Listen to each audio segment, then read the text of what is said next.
I love Subnautica. I've been playing it for a while, so I somewhat know my way around the world. Today I decided to try speedrunning all achievements in Subnautica without doing any sort of planning ahead, because that's way too complex for my walnut-sized brain. Quick disclaimer, this video was made in segments over multiple months, so if it feels like the quality or style changes throughout, or the audio starts to sound different, now you know why. I'm still trying to find an editing style that suits me well, so any feedback is much appreciated. Okay, thanks, love you, bye. So, we started by booting up a new save file and skipping the cinematic.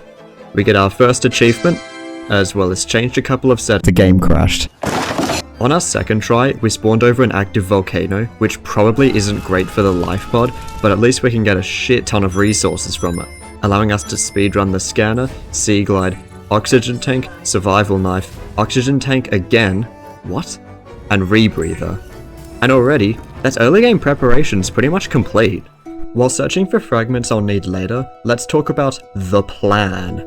This run will be broken into 2 parts, giving birth to 5 fish, and farming resources for 3 long-ass hours to build the rocket, and a few easy side quests, but we'll get to that later. Step 1. Becoming a father. How do we save time by going to the lava zone?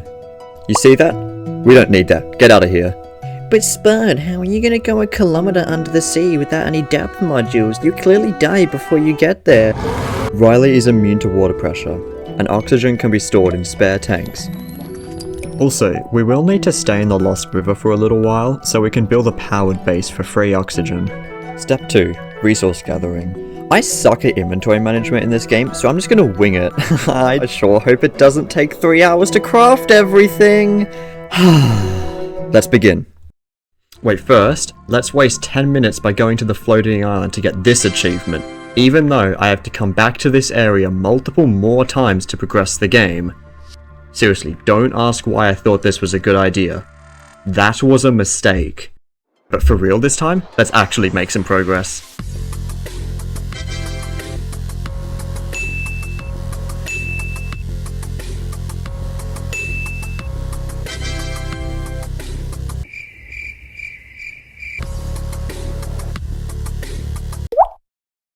Before heading to the Lost River, let's take a quick visit to the mountain island to set up a little base. This will save us a lot of time later on, and we can also grab another achievement before leaving once again. Unfortunately, Mabel was not happy with us entering her territory.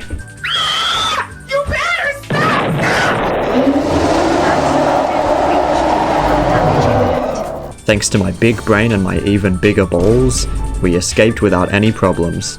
Anyway, now that we've done the easy, surface level achievements, it's time to head where no Peeper or Reaper has gone before.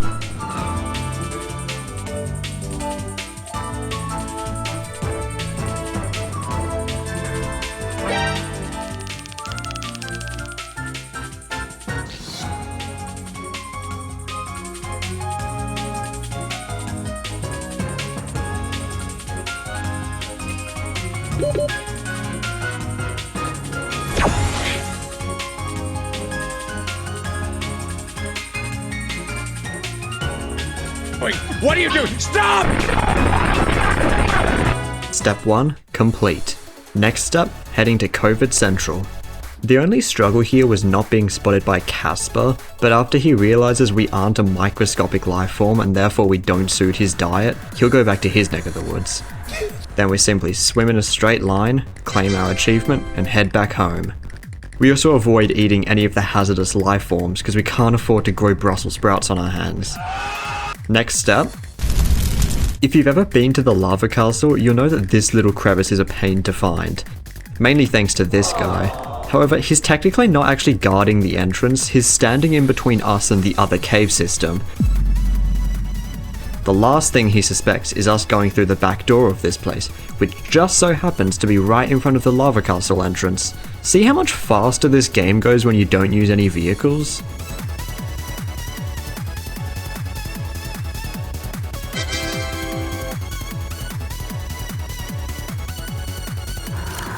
Come here, to me. I'm trying, Mama. Hang in there, I'll help you have your kid soon. Wait, let me rephrase. Ah shit, I only brought 1 purple tablet. Okay, give me a sec.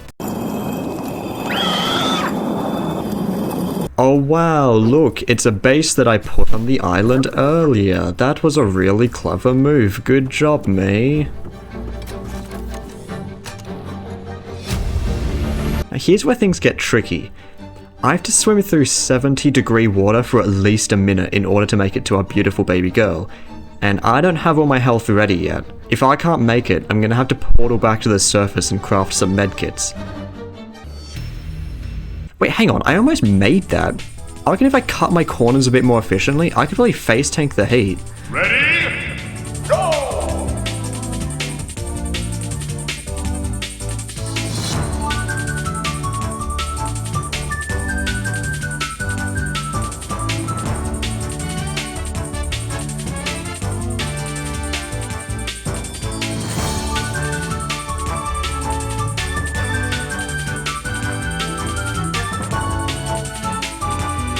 And with that, we've reached the final area of the game.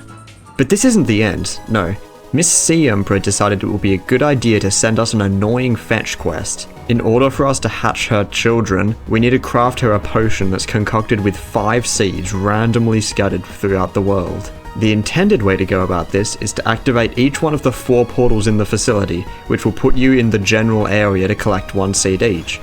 But since I don't have the prawn suit drill arm, my ion cube supply is really limited, meaning I'm going to have to explore the biomes manually. One of the 5 seeds needed is right here in her aquarium.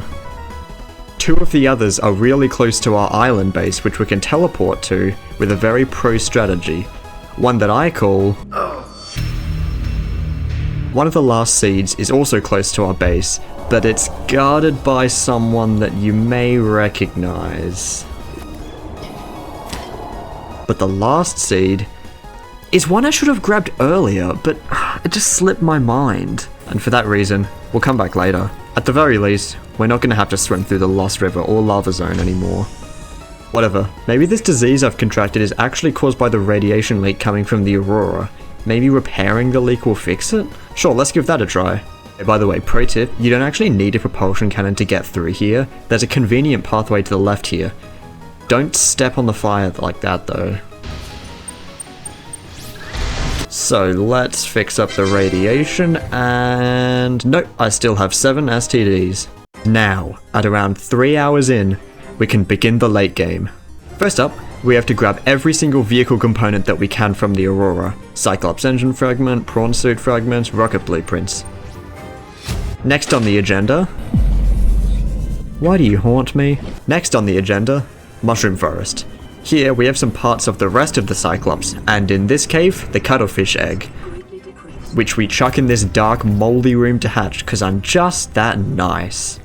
Do you remember earlier when I said, let's waste 10 minutes by going over to the floating island? Don't ask why I thought this was a good idea. Well, this here is why. We have to go underneath the island to grab a Cyclops shield generator and another achievement from this abandoned base. Meaning we could have skipped that trip at the start. Oh well, now we know for next time. Actually, let me know if there should be a next time. Let me know if you'd like to see me try properly speedrunning. Could be fun. Anyway, we headed to a nearby rack to grab the rest of the Cyclops blueprints, as well as that one annoying seed from earlier. This took so much longer than what I'm showing, by the way. I think I spent like 20 minutes on this wreck alone. Because unlike the world record speedrun, I can't just despawn the entire outer shell of the wreck like a freaking pistachio. Next up... Hey, what are you doing in here? Actually, I'm gonna let Jack Black introduce the next step. First we mine, then we craft. Let's... Subnautica.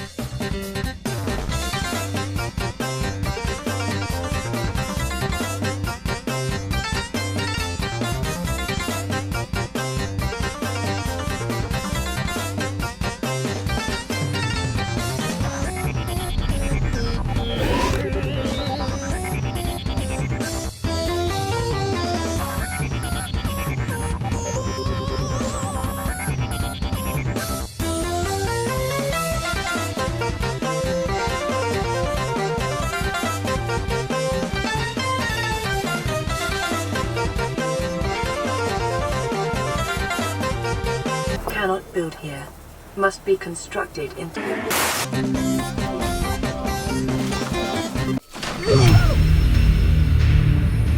Our next rocket components need some resources that we can't get around here, so we're gonna have to do some more exploring. First up, we'll grab some shale from the mountain island and some kyanite from the lava castle. Big shout out to the developers for putting warp gates here. Also, while we're here, we can finally craft the magic yeah, who the fuck wrote this script, bro? And with that, we've completed the Sea Emperor's quest, and we get to wash our hands as a reward. Do you remember earlier when I said, since I don't have the prawn suit drill arm, my iron cube supply is really limited? Well, that's actually a significant issue here. Let me explain. Scattered around the map are these ion caches, each containing some lore, and most importantly, 6 ion cubes. However, to get into them, you will need a tablet, most of the time a purple tablet. But I don't have any purple tablets, and to craft one, you need an ion cube. Meaning, I have to go back to the floating island for the 3rd time to grab the orange tablet so I can enter this cache here. And this is why you don't make up a plan as you go. Detecting multiple Leviathan class. That's not where I'm meant to be.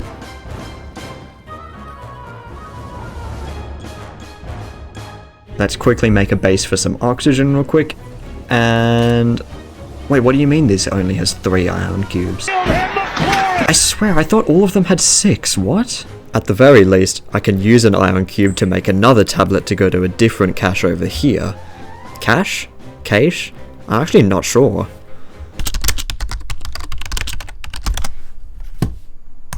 Cache.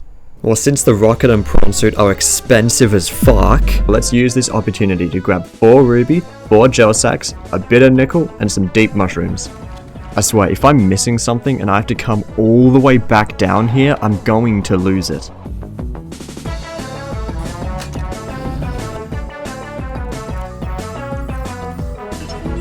With our inventory packed full of goodies, we're now in the final stretch of the run. So without wasting any... Seek fluid intake. Shut up!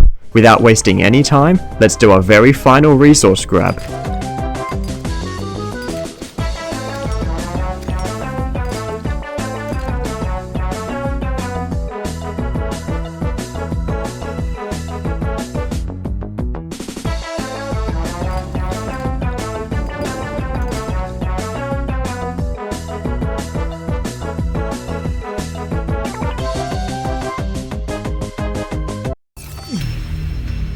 Be born, you beautiful but useless waste of materials. Be born, rocket boosters and primary fuel reserves. Even though we never drove the Cyclops once, we still need you to craft the shield generator. Now be born, rocket cockpit. Now all that's left to do is to flip the 3 switches downstairs, give our prayers to the next player via this time capsule, and flip these switches upstairs, and finally, clocking in at 5 hours, we can now... Cannot load.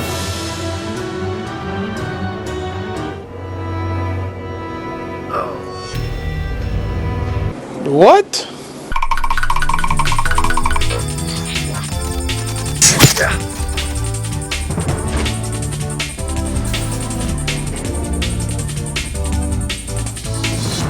One.